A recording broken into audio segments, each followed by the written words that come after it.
दोस्तों, कहानी का नाम है लेकिन भाभी का क्या।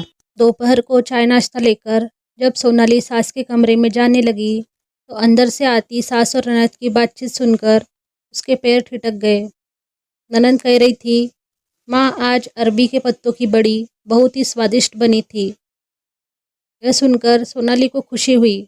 उसने सोचा कि इतनी व्यस्तता के बीच भी बड़ी बनाकर उसने अच्छा ही किया। दीदी को पसंद आ गई, उसकी मेहनत सफल हो गई। लेकिन इतने में ही सास का स्वर सुनाई दिया, तुझे तो पता है तेरे पापा को अरबी के पत्तों की बड़ी कितनी पसंद है, लेकिन यहाँ पर किसको तेरे पापा की या मेरी पसंद की पड़ी है। तेरी भाभी से इतना भी नहीं होता कि हमारी पसंद का ख्याल रख कर बीच बीच में बड़ी बना दिया करे।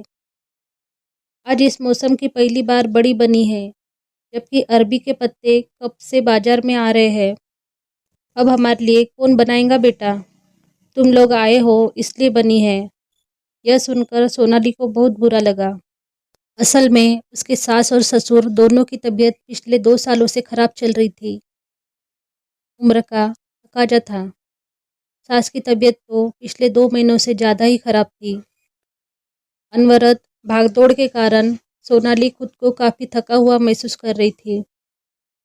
सास ससुर की सेवा, आने जाने वालों की आवभगत, घर के दैनिक काम, इन सब में उसका अंग अंग दुखने लगा था।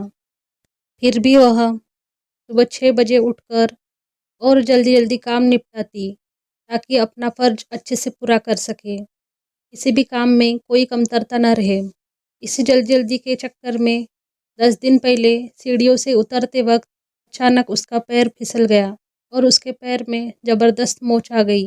डॉक्टर ने क्रैम्प बैंडेज बांध दिया और 3 हफ्ते तक आराम करने की सलाह दी। लेकिन घर में सास की तबीयत देखने आने जाने वाले लगे हुए थे, तो वो आराम कैसे करती। पैर को घसीट घसीट कर चलते हुए वो पूरे काम को अंजाम दे रही थी। 3 दिन से तो उसे बुखार भी है।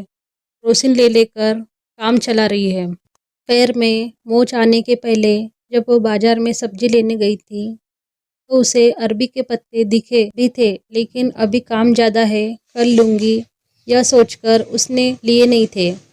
और फिर पैर की चोट के कारण वो बाजार नहीं गई। पतिदेव और बच्चों को वो जो और जितना सब्जी लाने बोलती वो लोग उतनी सब्जी ला देते, इसलिए वो अरबी के पत्तों की बड़ी नहीं बना पाई। लेकिन ननद ने सास की हाँ में हाँ मिलाया। सास को समझाने के बजाय आग में घी डालने का काम किया। सोनाली अवाक रह गई। आज उसकी शादी को 20 साल हो रहे हैं। उसने हमेशा माँ बाबूजी की पसंद नापसंद का पूरा पूरा ख्याल रखा है। सिर्फ माँ बाबूजी ही क्यों, उसने तो हमेशा ही कोशिश की है कि परिवार के हर सदस्य का जहाँ तक संभव हो सके पूरा ख्याल रखा है। यहाँ तक कि इस चक्कर में कभी कभी उसके अपने बच्चों की तरफ अनदेखी हो जाती। वो अपने बच्चों को किसी तरह समझा देती। अभी भी उसके दोनों बच्चों की परीक्षाएं चल रही है, लेकिन वो उनकी पढ़ाई नहीं ले पा रही है। क्या ये सब दीदी को दिखाई नहीं दे रहा है।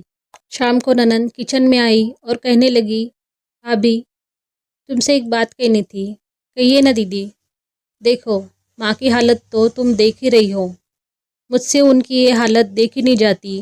वो क्या है कि मैं बेटी हूँ, तो मेरा कुछ भी किया हुआ माँ को नहीं लगेगा, इसलिए तुम्हें कह रही हूँ। बोलिए ना दीदी, क्या बात है। माँ के लिए मुझसे जो भी बन पड़ेगा मैं करूँगी। तुम माँ के कान में बोलो कि मैं 5 एकादशी के व्रत करूँगी। हे भगवान, आर्या पार कर दे। मतलब मतलब ये कि हे भगवान, या तो आप इन्हें अच्छा कर दे या मुक्ति दे दे। मैं इनके लिए एकादशी के व्रत करूँगी। यह सुनकर उसे बहुत बुरा लगा। ऐसा नहीं है कि उसे व्रत करने में कोई ऐतराज़ था। वो तो हर किसी के सुख दुख में काम आना चाहती थी। फिर ये तो उसकी अपनी सास है। अपनी सास के लिए तो वो हरदम कुछ भी करने को तैयार है, कितने भी व्रत करने को तैयार है। लेकिन जब ननद ने व्रत करने को कहा तो उसे बुरा लगा। उसे दुख इस बात का हुआ कि ननद को दिख रहा है कि पैर की मोच और बुखार होने के बावजूद मैं दिन रात काम में जुटी हुई हूँ। ऐसे में दीदी को मेरी तकलीफ़ दिखाई नहीं दी, काम में हाथ बटाना तो दूर की बात, ऊपर से व्रत। खैर ननद को बुरा न लगे इसलिए मैंने सास के कान में कह दिया। ससुराल जाते जाते ननद उसके गले लगकर खूब रोई और कहने लगी, भाभी कभी कभी बाबूजी के लिए अरबी के पत्तों की बड़ी बना दिया करो। यह वाक्य उन्होंने कुछ इस अंदाज में कहा कि सोनाली को लगा कि किसी ने उसके गाल पर करारा तमाचा मारा हो। उसे अपनी सालों की मेहनत मिट्टी में मिलती नजर आई।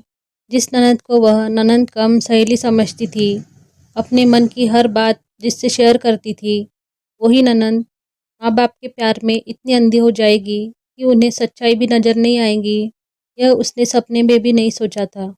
सोनाली ने हमेशा परिवार की खुशी को ही अपनी खुशी माना। शादी के बाद 20 सालों से अपना तन मन धन सब कुछ परिवार के लिए न्योछावर कर दिया। उसका ये सिला मिला। वो सोचने लगी, क्या भाभी इंसान नहीं होती? क्या वास्तव में भाभी एक ऐसा प्राणी होती है जो मशीन से भी बदतर होती है? क्योंकि मशीन भी जब ज़्यादा चलने से गर्म हो जाती है तो उसे ठंडा करने के लिए आराम देना ज़रूरी होता है।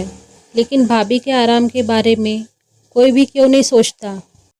भाभी के कितना भी काम करने पर भी घर के लोग खुश क्यों नहीं होते?